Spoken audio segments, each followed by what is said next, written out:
Hi boys and girls, welcome back to History Lane. Here we meet some of our history's heroes through using our creative hands. Today we meet Chana Haneviah, Hannah the Prophetess, who was childless for many years until her prayers were answered and she was blessed with a child.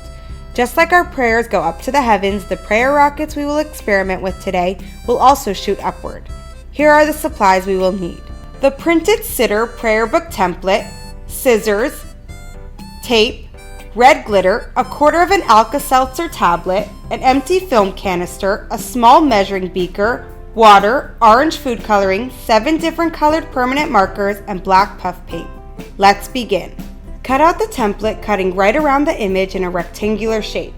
Chana was born in the year 2700 or 1061 BCE and lived a long life. She is listed as one of the 7 Nevios, prophetesses, and one of the wives of Elkanah. Arch the paper so the short ends meet. Tape them together to form a cylindrical shape. Penina, Elkanah's other wife, had children, but Chana was childless, which was very painful for her. But there is a happy ending, which we read about on the first day of Rosh Hashanah, the day Hashem, God remembered her. Insert the rolled up paper into the film canister. Chana's story teaches us how to approach praying for our needs on any day, but especially on a day like Rosh Hashanah. Trace and fill in the design with permanent markers. In the story, on one journey to the Mikdash, the temple, Chana poured out her heart before Hashem, begging for a child. She promised she would devote him completely to Hashem. Eli the Kohen Gadol, the high priest, saw her lips moving as she swayed. At first, he thought she was drunk, but soon he realized that she was praying with much fervor. He blessed her to have a son, and in due time she gave birth to Shmuel, Samuel, whom she dedicated to Hashem from a very young age. Eventually, he grew up to be a great leader of the Jewish people. On a deeper level, Eli thought Chana's prayer for a child was self-centered, drunken. In reality, Chana's request stemmed from her soul's desire to have a son to give over to the service of Hashem.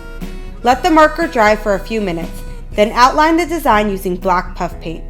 In a similar vein, asking for our needs and desires, especially on Rosh Hashanah, seems self-centered, especially when the focus of this day is crowning Hashem as king. But just like Chana, our requests for physical needs reflects our soul's desire to use every material we have to serve Hashem.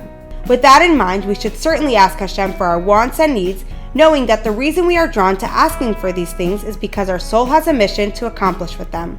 What is the request you have for Hashem? If Hashem gave you what you are asking for, how would you use it to serve Him better? Allow the canister to dry and then take out the template. Turn it over and fill it with 3/4 of a tablespoon of water. Add a drop of orange food coloring and gently shake it to mix it in. Next, add about 1/4 of a teaspoon of red glitter and gently shake the canister to mix it in. Next, take the canister, now a prayer rocket, outside to a large open area. Break an Alka-Seltzer tablet into 4 pieces. Drop 1 piece inside and quickly cover the canister with the cover. Turn it over on the ground, step back a few feet, and within about 30 seconds you should hear a pop and see your prayer rocket fly up toward Shemayim, the sky. Here's the science behind this. When you mix Alka-Seltzer and water, the tablet fizzes and creates a gas called carbon dioxide. When you place a lid on the container, there is nowhere for the gas to go, so it builds up more and more pressure until the lid pops off and the canister blasts into the air. This is similar to how actual rockets work by pushing out gas to lift off the ground. If you enjoyed this video, please give it a like and subscribe to our YouTube channel. We hope to see you back again next week.